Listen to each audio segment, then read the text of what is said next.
All right, we are now recording.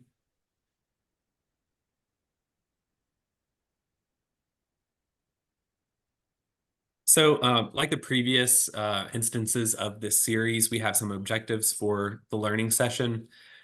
We hope that you all as participants get a better understanding of, actually, it says second area, but the third area of focus, which again is promoting a positive regional vision. We hope that you all will gain insight into how the Jackson County Community Foundation is succeeding in its area of focus. And we also hope that you consider how your work on affiliate boards or your association with those boards can further advance this area of focus in your community. And now I will hand it over to Kathy, and she's going to talk to you all more about this third topic. And then we'll hear later from Greg, and then we will, after that, hear from Jessica Bledsoe with the foundation. Oh, great. Let me see. Okay, I'm still unmuted. Okay, that's great. So anyway, at the foundation, we've created a 5-year strategic roadmap, and it also includes our affiliate community foundations because they're part of our strategic plan. And we have several drivers that are associated with each goal. And then each goal has a long-term impact on the communities where when the goal is reached and trying to achieve that goal. So as Colby mentioned, today's topic is the third goal, and that is promoting a positive regional vision. And of course, we all want the positive message about the places where we, okay, sorry, I had my phone go off. So places where we live and work and call home. I mean, we all want that. We want a positive image and a positive message going out to everybody. And we also want to communicate that our communities are safe and beautiful, friendly, and it's a healthy place and it's full of opportunities. We want our local folks and people outside the region as well to be interested in and have the confidence about investing in Appalachia. We want them to be so we want to be certain that we're promoting that positive culture and that culture of philanthropy inside and outside the region. Next slide, Kobe. So this is an illustration of how it shows how that our roadmap is displayed. Our comms team kind of put this great illustration together, and this shows our strategic roadmap, the goals, the OBR. It's kind of like our North Star. That is what we are trying to achieve with everything we do with our affiliate work, with our programs, with our initiatives. That's what we focus on, is this 5-year goal. Okay, next one.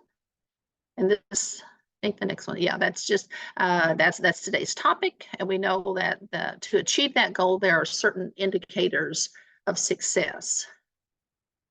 Okay, so we're always wanting to share that positive message about our region, our people, our work. We want to promote our culture, our opportunities, and our assets. We want the foundation, our affiliates, to be seen as a trusted partner. We want them to see as trusted and vested mechanism that will help our local communities achieve their vision. And that's our main goal for this criteria, for this pillar. We encourage and recognize that charitable giving at all levels, we want to encourage that, whether it's a $5 gift or a $5 million gift. We always wanting people to encourage people to invest in our communities, and we want to build long-term and lasting philanthropic legacies. We want people to understand how that they can leave the affiliates and the foundation, as part of their will and their estate. So we want people to understand that's really important. It says the subtitle's not working, but anyway, I don't know. I didn't know I had those on. So anyway, I'll try to scoot up closer to my mic. So we want to encourage those legacies. I'm not sure. So part of that is about education and letting people understand that they can leave the foundation in their will and in their estate. We'd like to see more donor advised funds select our communities for their priority for funding. And we know, and we want them to know that with our affiliates, that our local advisory board members, they're our community leaders, like Greg and Keith, and they know what their communities need, and they understand where the needs can best be met and make the biggest impact. So that's really important. And we know that we all choose to live in Eastern Kentucky because we love it, and we only want what's best for our communities. And then, okay, next one, thanks. And as we're working to achieve this goal, we know there are long-term impacts when it's achieved. And when we see this goal, when say we succeed at this goal, then we know people will want to live here because it's safe and it's beautiful, friendly, it's a healthy place, and it's full of opportunities. We have new ideas, new businesses, and new visions that can thrive and take part in the communities. Our people are interested in and have the confidence about investing in Appalachia because they know and understand us. A positive culture of philanthropy exists from both inside and outside the region, and we want people telling stories about us, wonderful things that are happening in Appalachia, Kentucky. And I truly believe that that's what we all want for our region. And I think that's really important as we move forward. Okay, next slide, please. And to help us achieve the positive regional vision, we collaborate with a lot of different partners, a lot of different organizations. We're wanting to put our name out there nationally, regionally, locally.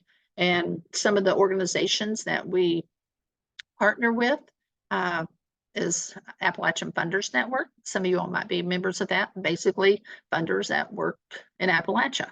We want to promote our positive message to them. Brushy Fork, we're partnering with Brushy Fork today.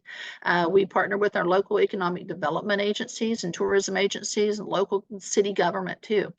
The Sycamore Fund, that's held at the foundation that works with criminal justice, Philanthropy Southeast, Grantmakers of Kentucky, Bloom Kentucky, working on the development of the African Museum and Culture Center, and that's going to be located in Hazard. And of course, our trail systems, we're working in a lot of that. We see that in a lot of counties.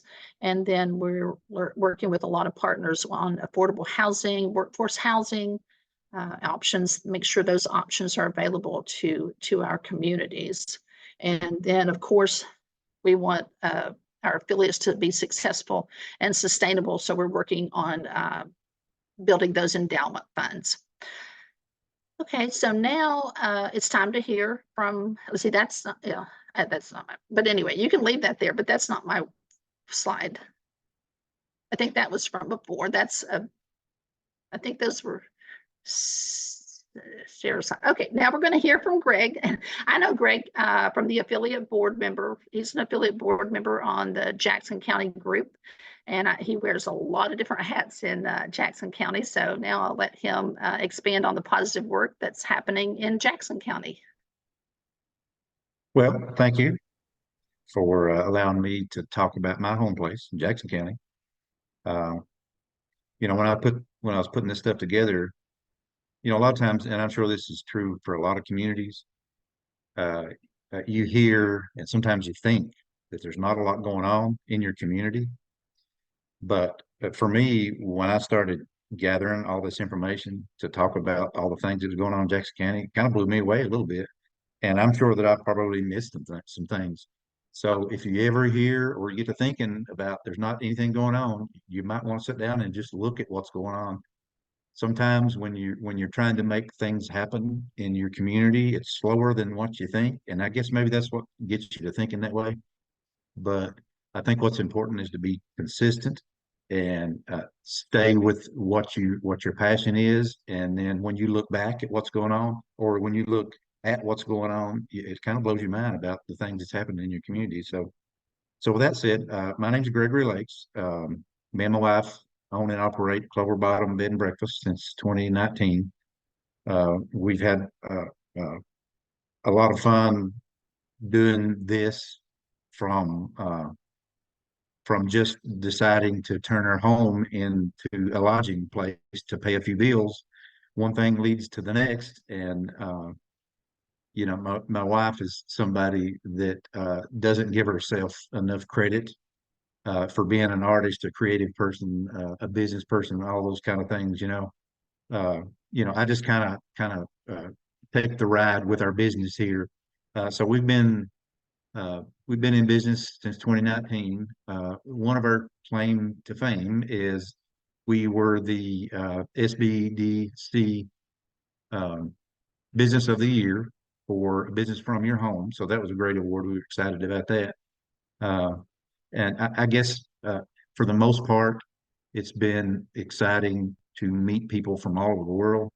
And there's another thing, if you think that where you live is not somewhere where people want to come, just open your home up and you'll see, so we're opening up our counties, I guess. We're opening up our communities and trying to make some things happen for our communities. So, by the way, was able to share recently to share some airtime on NPR Marketplace with Keith and PRTC. That was a lot of fun talking about the broadband and so forth. But anyway, being involved with our business uh, led me to see the opportunities that we had in tourism related and community related opportunities here.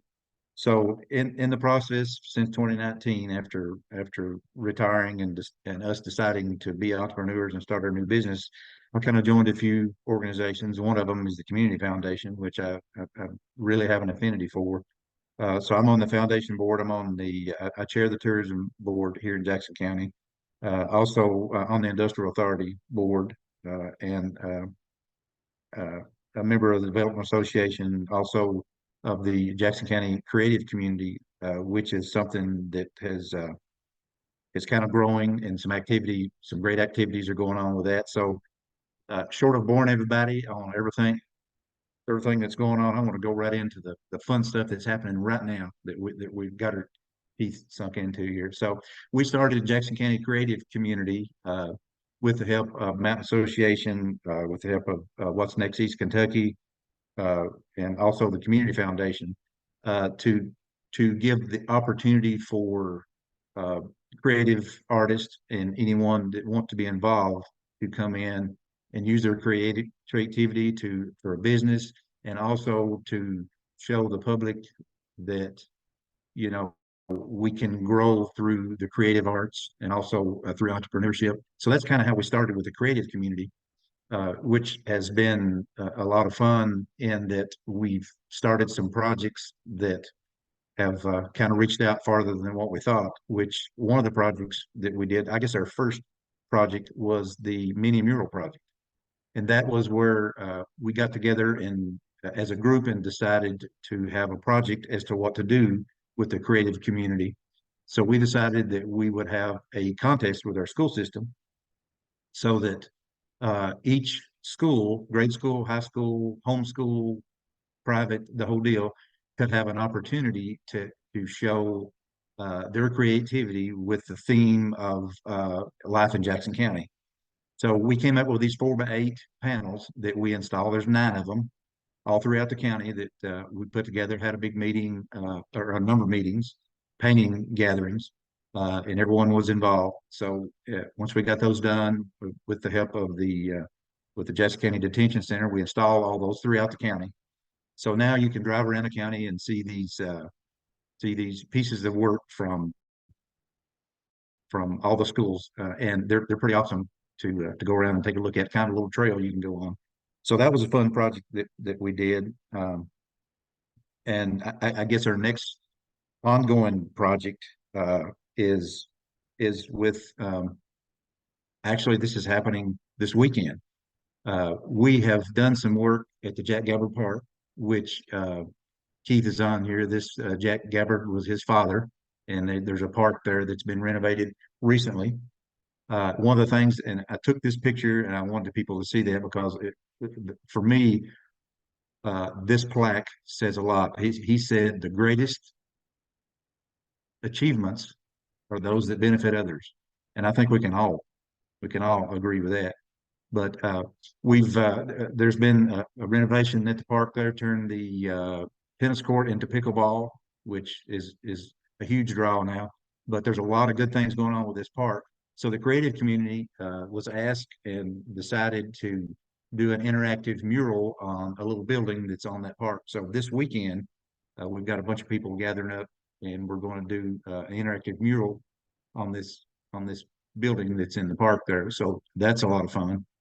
The next ongoing thing that we've got, which is a bigger project, which I think will be something that will draw a bunch of folks together, is the creative community, with the help of the foundation, has a opportunity to do a sculpture park with a mural, interactive mural, with the theme of Jackson County Treasures.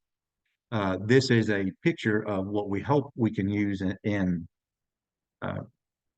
McKee, where we can have a number of different sculptures from different groups and different artists, and also a place for folks to come and sit and have dinner or lunch or whatever. And there's also a building beside that we hope that we can inspire someone to open up a business, which is, it's one of those vacant buildings that we're excited about, maybe a coffee shop or whatever. So and we're also looking with the Brushy Fork, we're hoping that we can have those folks involved with us to where we can, with the People Ready program that's going on, we hope that we can put a number of different organizations together to make this happen. And I kind of wrote down some of the organizations that I feel like that could be involved with this. And I think the overall big picture is that a lot of times in communities, there's a lot going on, but nobody knows what's going on other than what you're dealing with in your little group. And, we all have our passion and we all focus on certain things that we do. But if there's projects that are community related that can involve a number of different organizations, I think that builds upon itself. So some of the organizations that I had written down here was Community Foundation, Development Association, Jackson County Library, the school system. We'd love to see a sculpture made by someone at the school system, a welded piece or something. The Jackson County Bank, which this picture is that lot there is owned by the Jackson County Bank. This may or may not be the spot that we use, but we're going to do this project somewhere in McKee.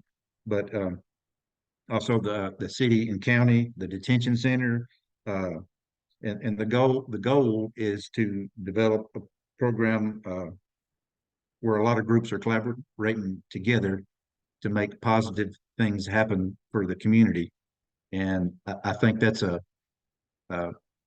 sometimes you don't see a large group of organizations coming together to make something to happen. And visually, I think it's important to see something visually in your community.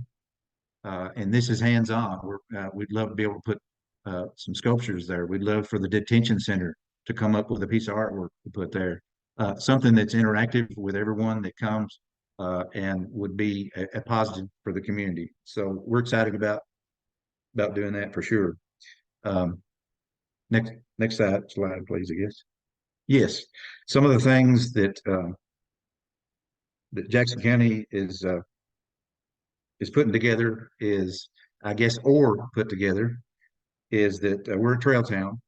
I think in 2016, if I'm correct, Judy, 2016 we were designated a trail town, and someone told me that if you can get the trail town designation, but if you don't use that, then it just sits there. So this is what I'm proud about, that our trail town situation here is that we're really taking the opportunity to exemplify what a trail town can be. So just a few things that we have here is, obviously we've got the Chateau Trace, which is 354 miles all the way through. 38 miles of it is in Jackson County.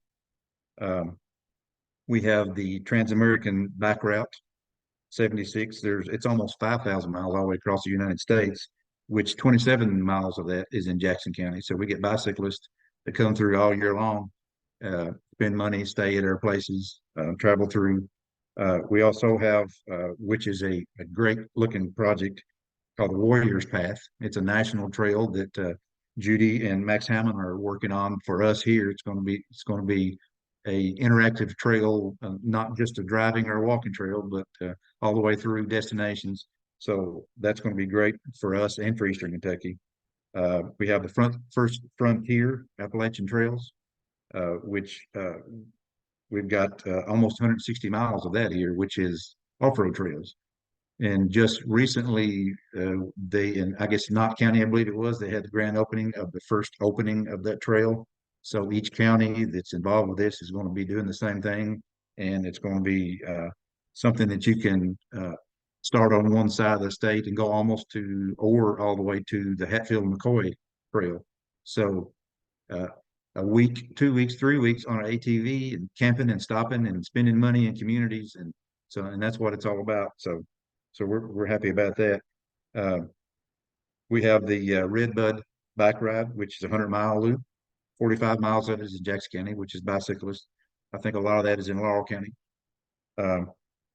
We have the Scenic Byway, Highway 89, which is an auto tour, which is beautiful from start to finish. It starts at the Laurel County line, goes through Jackson County, and goes all the way into Irvin Ester County. And if you haven't taken that trip, that's a beautiful ride right there to go through there, to look at all that. And then we've also got the Freedom Ridge Auto Trail, which a big part of that 89 trail is the Freedom Ridge, which is 123 miles. It's a loop, and it runs through Jackson County, Rockcastle County, Madison County, Estill County.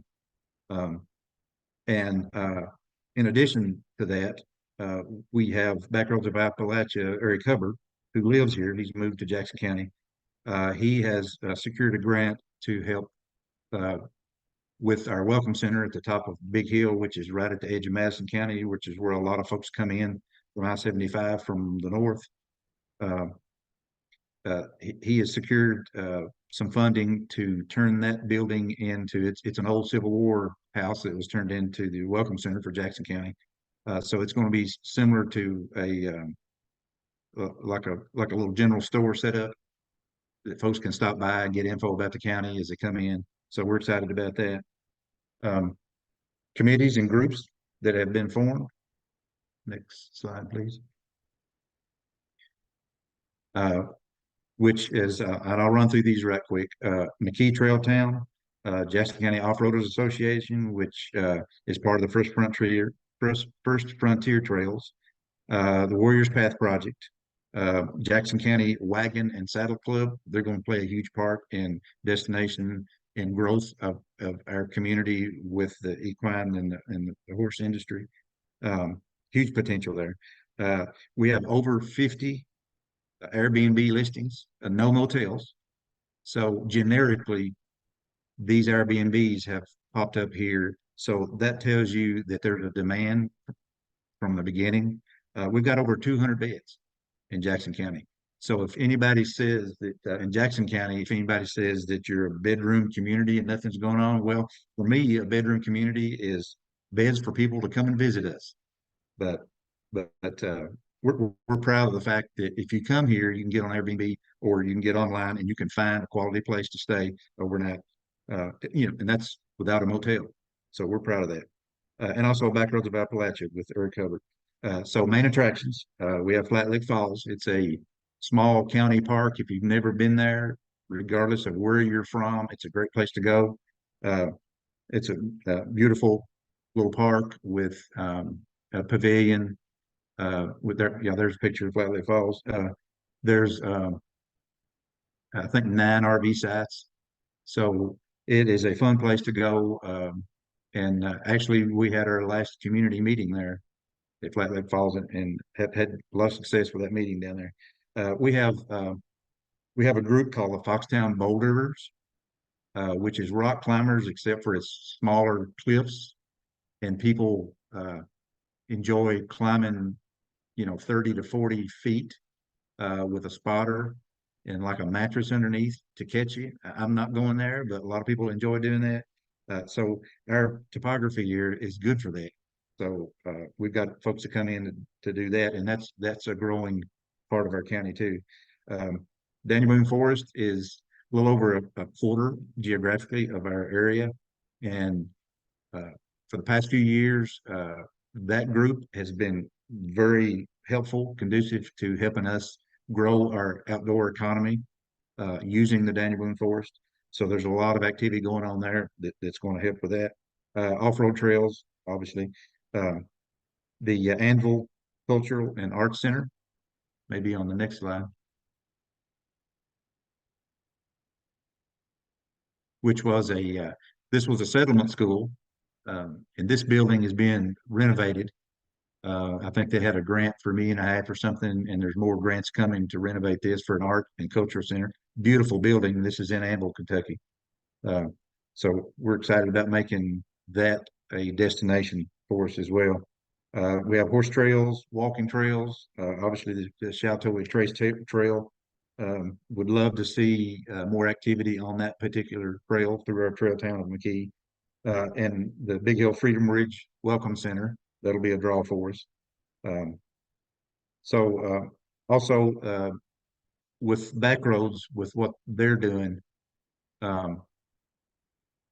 Eric promotes motorsports activities, tourism, wherever he goes, which is huge. We're proud of the fact that we have our own trail here, and we also do cruise-ins the first Saturday of every month. They have started the Boone Forest Rally, which if you'll look at the picture of the car turning the corner there, and that guy behind the sign taking a picture, this photo came from the driver. It sent that out because when the driver and the co-driver, when they come around that corner there and they saw that guy, it was an eye-to-eye contact there. So they were excited about posting that picture. So for me, and there's also a sign there that says Sand Gap and McKee, which is indicative of where it's at. So, and I was there up on the bank, way away from that photo right there. So, and this guy, he's a marketing guy. So I guess they allowed those guys down there. I wouldn't be there. He come through there about 70 mile an hour. And for me, that would be a little too much exciting. But the Boone Forest Rally is next year will be the third rally. Last year was considered a super rally, which we had 35 cars, I think it was. Next year, the hope is that the Boone Forest Rally will be, and Eric is saying that it's going to happen. It's going to be a national rally, which, Rally is one of the largest motorsports organizations in the world. There's a lot in Europe, but the American Rally Association is really pushing hard to come over here to make some good things happen. And we're going to be one of the destinations for a full national rally here, which is 100 cars and 10 to 15,000 people. So a good problem to have on a weekend, to have 10 or 15,000 people in the community, right? So we're excited about the Boone Forest Rally.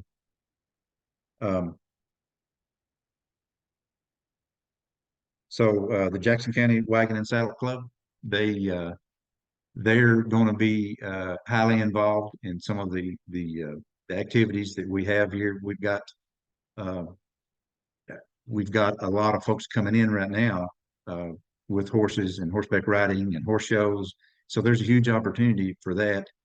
We're in the beginning stages of having a complex where we'll have a nice place to have regional events with the Saddle Club. So that's going to be a lot for us. We also have the 28 years running the String Bean Music Festival. For anybody that's younger than me, some folks don't know who String Bean was. He was one of the main characters on the show Hee Haw, and he was from Anvil, Kentucky, so he was from Jackson County. So the Aikmans in Jackson County for 28 years have had a memorial festival, bluegrass festival, for String Bean. It's a pretty much a week-long event, so we're excited about that every year. We have the Bearded Man Music Festival, which is kind of an eclectic group of musicians that come for a weekend and they camp in Jackson County, which is it's a fun event. So that's something that we're excited about having. So projects that we've got going on.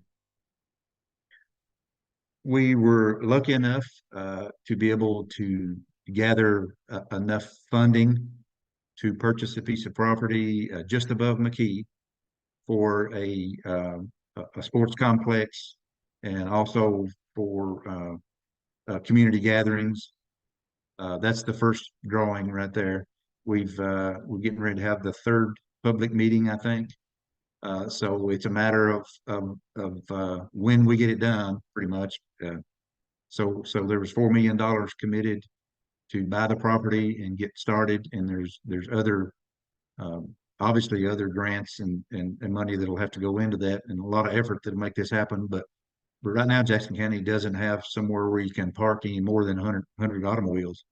So this is something that we're very proud that we can put together so that we can have, regional events up in just above McKee there. Also the historic Lincoln Hall. That's going to be a business incubator, arts cultural center. This building has, I think, 8 huge 14-foot high rooms, and each one of them great for any business or organization to be involved with. So that's going to be a great draw for Jackson County in that area up there. Something that Judy Schmidt had been working on is the Jackson County Small Business Incubator building, which is a renovation of our old jail in downtown McKee. 2025, I think, is when we're going to get started on that. This whole area here will be kind of a facelift for downtown McKee. It's in the main block of McKee there. So there'll be a place for music, a place for food truck. Also, the building will be a business incubator, a tourism office. And it's a beautiful old building that's going to be nice when we get that finished. So that's going to be exciting to have. And one last thing I wanted to mention is our industrial park. This site was, we had a manufacturing building there that burnt. I can't remember the date that it burned down, but there was over 800 employees that worked in Jackson County at the time. So and that slab is bill ready now. We're in the process of getting a spec building built on that site, and there's been quite a bit of interest. So I believe soon we'll have and this is in Ambler here. I believe soon we'll have a manufacturing group there that'll provide quite a few jobs for Jackson County, and there's other things going on with our industrial parks, and I'm excited about the fact that we're going to have some of those jobs available here for folks. So I think I've probably missed some things, but that's kind of in a nutshell of what Jackson County's got going on. One last thing I'd like to close with is something I think Jerry talked about at one of our last meetings that we had with the Community Foundation. Was it talked about bringing people together. And for me, all of us have a certain amount of capacity that we can bring to the table. We're all busy. We all have things going on. We all have jobs, but we do have room somewhere to bring an asset that we have, regardless of what it might be, to be able to make some difference in your community. And some of us know that. I know we're talking, this group knows what I'm talking about here. The challenge would be to find those people in your community that haven't had the opportunity to be able to jump in and make that difference. They either don't know or they don't know the avenue to make that happen. So for us, the challenge would be to bring those people in and show them, how valuable they are in whatever capacity they have. If we have just a small portion of those people that's out there as a potential to be able to come together as a community, then we can go a long way with it. And I know sometimes it takes longer than what we want to make good things happen. But like I said, when you go back and you look at things that did happen and have happened and are going on, you can be proud of that fact. So the challenge for me is to bring more people into the fray to make these good things happen for everybody. So I guess if there's any questions, we'll try to answer if anybody has anything, but appreciate the opportunity to talk about our home. We love our Jackson County home here. Thank you so much, Greg.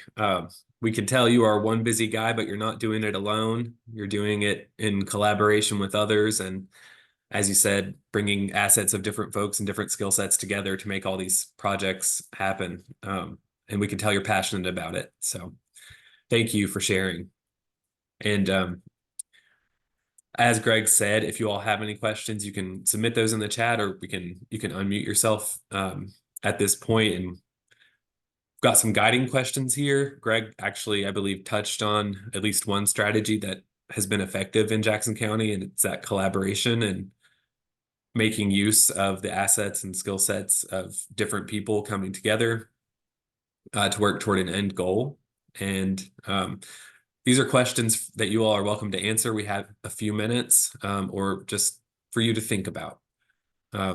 What is your community already doing well in this area of focus, which is promoting a positive regional vision? And what can you take back to your affiliate board to advance your work in this area, if it is a priority for your board?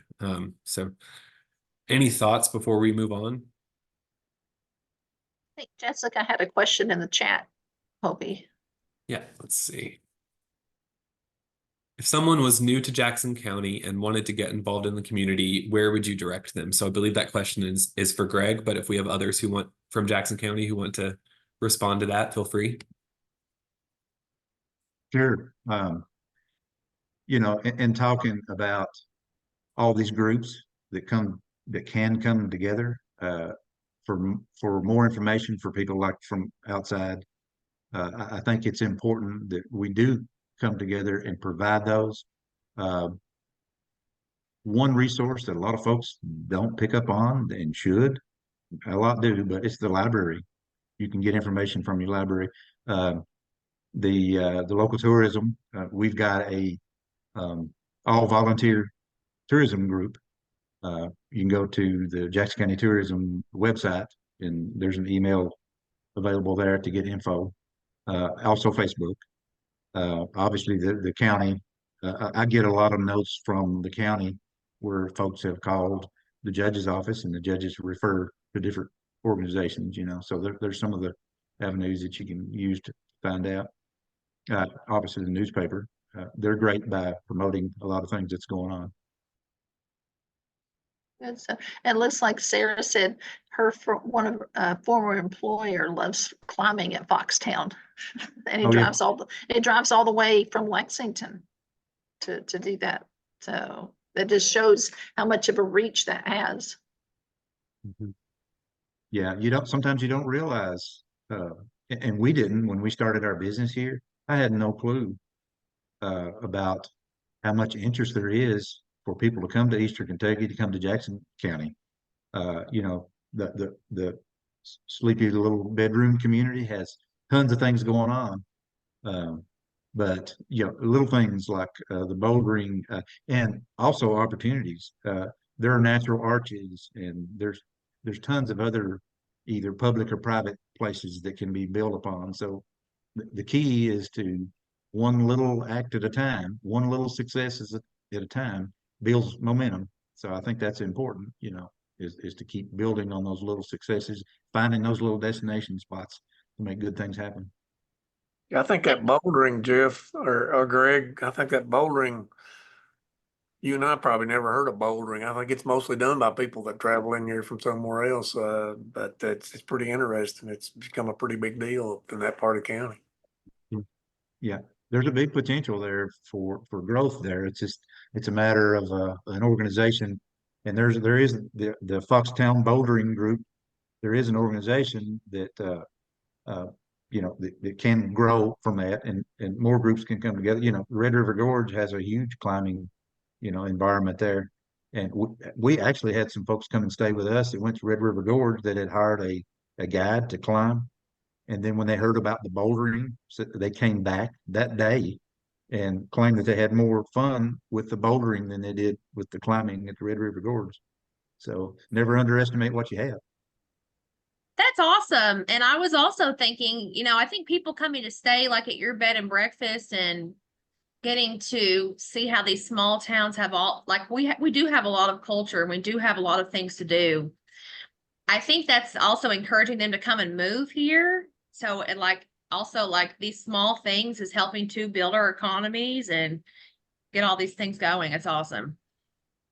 Yeah, and for me, the visual part is something that really makes a difference. It makes an impact, not only for people that come to your community, but the people inside your community. If you can show visually, something going on, like a mural or a sculpture park or whatever it might be, those are the people that may have those assets, that can come into the fray and help, it's those little projects that can get some attention. Absolutely. One thing that Greg, that you focused on the Jack Gathering Park, and you had a nice picture of that sign and that quote, and that was cool. But one thing we want to be sure and acknowledge is the Community Foundation gave a $10,000 grant to help with that program. And since this is a Community Foundation webcast, or I guess we ought to acknowledge that. That was, we got other grants there, and it was actually a result of just what you've been talking about. The city of McKee had a part in that. The Creative Art Group had a part in that project. PRTC sort of adopted that, and we had a part in that. And we got grants from the Jackson County Community Foundation and another national foundation that I had a affiliation with. We got a little grant from them too. So it just took, and it's still not complete, but it took a little bit of work from everybody, and that park has really been transformed into, instead of an eyesore, something people are using again. Oh, yeah, it's a beautiful, beautiful park and a great place to go.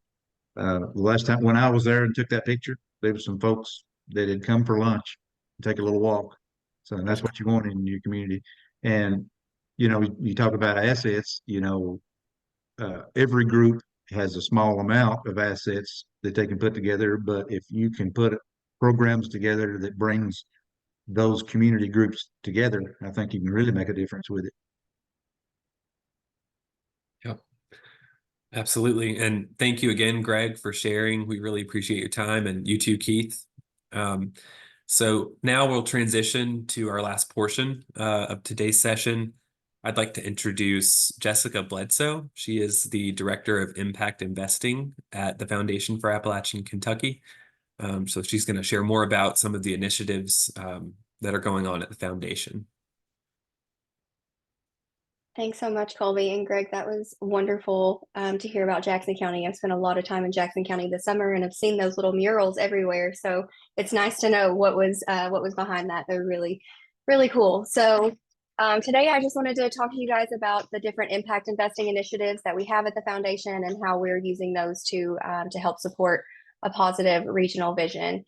So those impact investing initiatives include Invest 606, the Appalachian Impact Fund, and the Southeast Kentucky Angel Fund. So I'm going to talk about those a little bit today, and then share some ways that your affiliate boards can be involved in referring entrepreneurs and small business owners our way for these initiatives. So Colby, we can actually just skip this one and go right to the next one. We've already talked a lot about what a positive regional vision means, but for the impact investing initiatives specifically, we put together this vision statement in that our vision is in Eastern Kentucky, where our rich heritage and beautiful landscapes are the foundation for thriving communities. Our towns are vibrant hubs of locally owned businesses. Our people are proud and prosperous, and the wealth we create stays right here at home. And really that last part should probably be bolded, because that's really the vision, is that we're creating wealth here in Eastern Kentucky, and that wealth is staying in our communities. And I think this is directly in alignment with what, with what we've heard from Jackson County today. We want to see that continue to happen in all of our communities.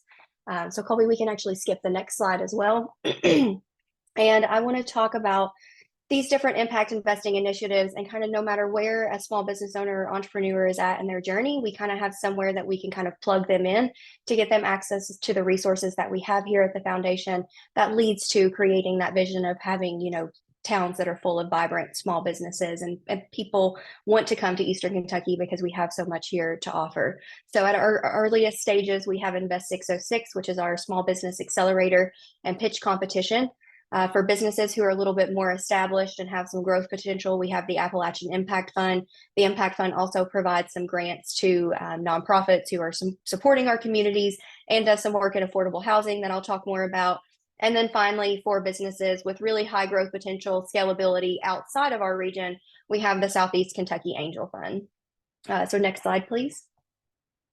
So we'll talk first about Invest 606. And Colby, you can go ahead and go to the next slide for this one too.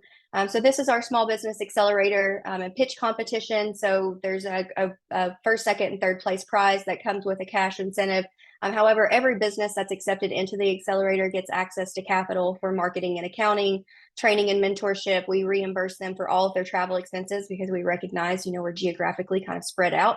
So we don't want this to be a burden on the business owner. But then by completing the accelerator, they have the opportunity to apply for a really low interest rate loan from the Appalachian Impact Fund using the business plan and the financial projections that we've put together during that accelerator.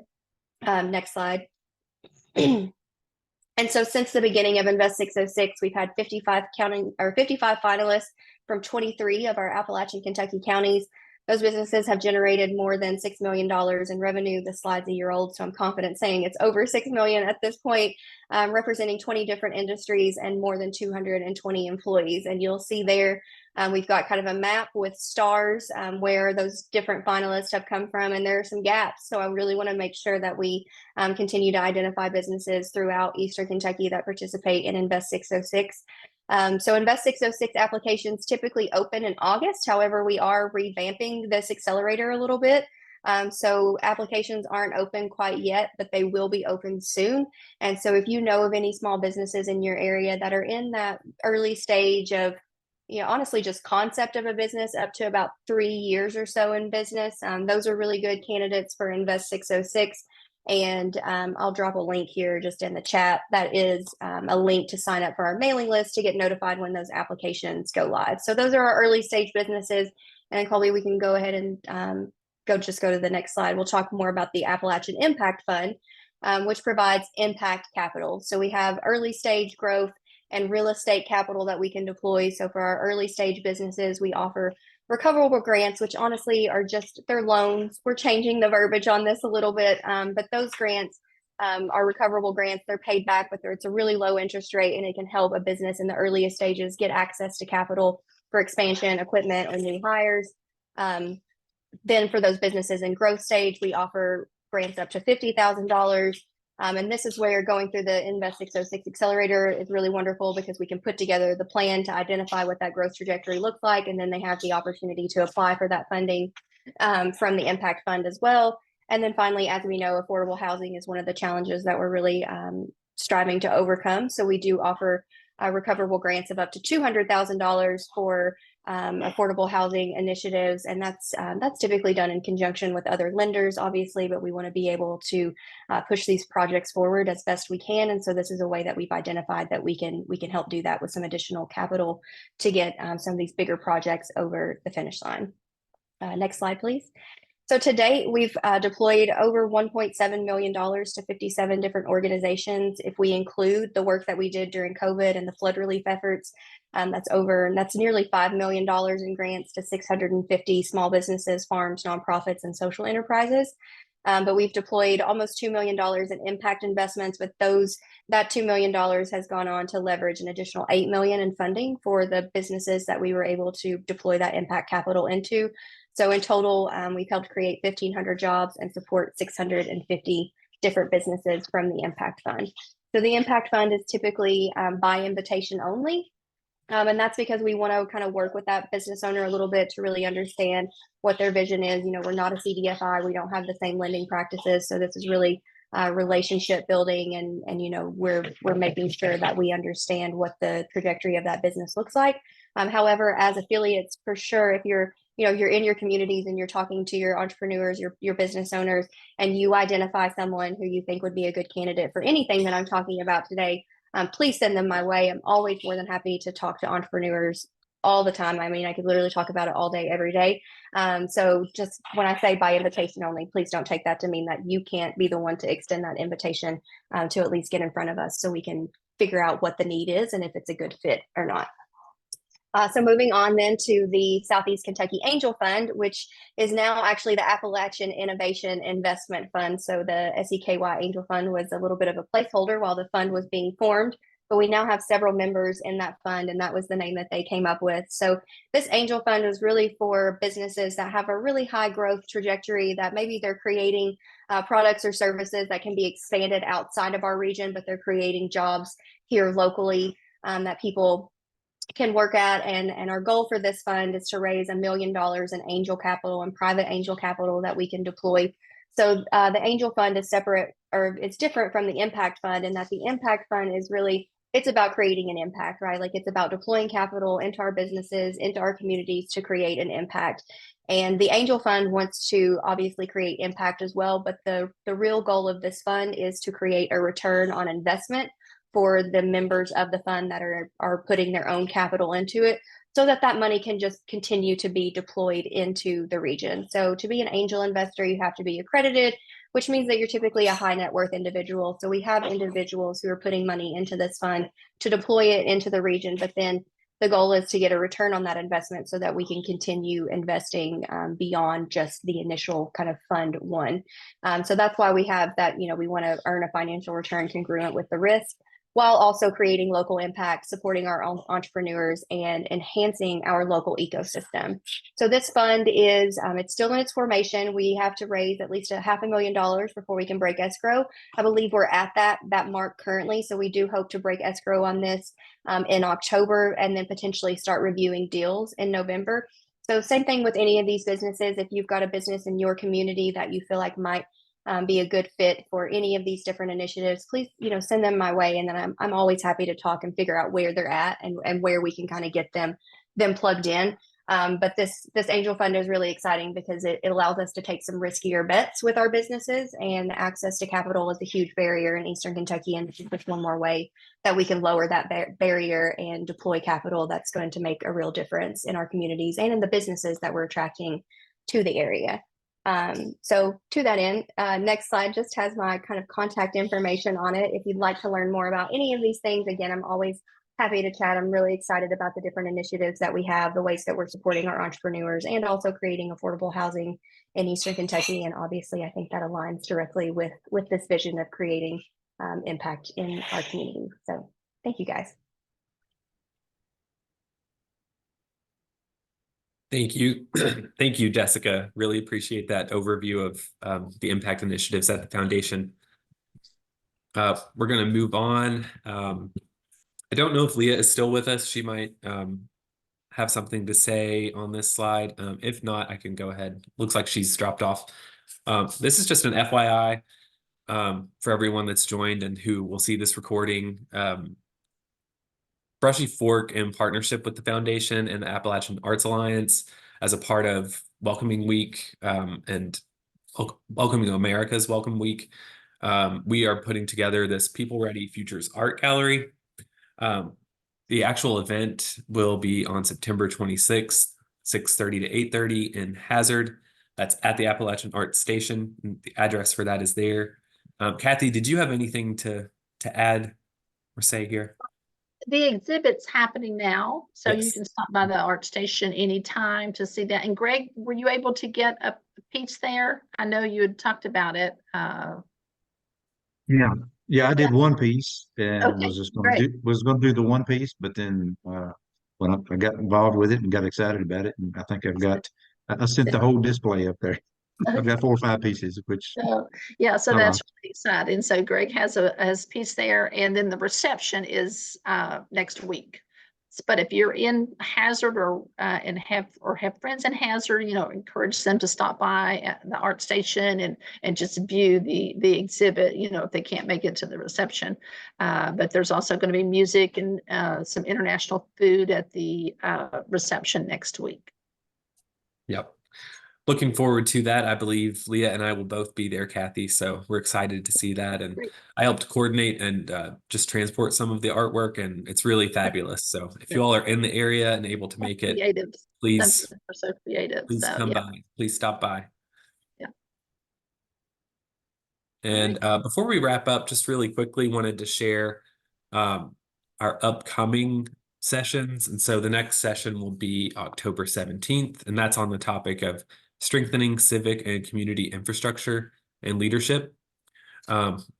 We don't have information yet on who exactly which community foundation will present, but we'll figure that out. And it may be that Donna from Brushy Fork and maybe myself or Leah present about that as well. And so the registration link is there below, and I'll also share that out along with this recording once we wrap here. And hope to see you all at the next session. There will not be a session in November or December, but we will start back up in January, and the session will last session will be February 20th. So stay tuned for more information about those. And thank you all again for being here. We really appreciate y'all showing up and learning more about the foundation's roadmap. Have you got a second for me to say something, or are we out of time, Kobe? We have about 1 minute, so go ahead. So I just want to say, in addition to everything else Greg does, he's a great artist as well. And he mentioned the thing about the marketplace, and that is a really big deal. It's a national program on NPR that Greg and his wife were interviewed on. And they were focusing on Infrastructure Act and the $42 billion nationwide be spent on improving broadband. And they wanted to come to a place in America that already had good broadband. And how did they do it? A rural place. And that's why they picked Jackson County. And it was really positive about our community. And anybody would want to see a link to that or listen to it. It's about 20 minutes. It'd be worth a listen. And then the very next day, a reporter for USA Today called me and wanted to do a story. Ended up getting in USA Today the next week as well. So that's some good publicity for Jackson County. And a lot of it was about our company, but I know Greg and Rita did a great interview on the radio there. And just wanted to give another second or two to promote that. It was a pretty big deal. I got texts from all over the country to people that heard that. Wow, that's awesome. Thank you, Keith, for sharing that. All right, well, we are at time, so I'll let y'all go. Thanks again to everyone, and hope to see y'all next time. Take care. See y'all. Bye.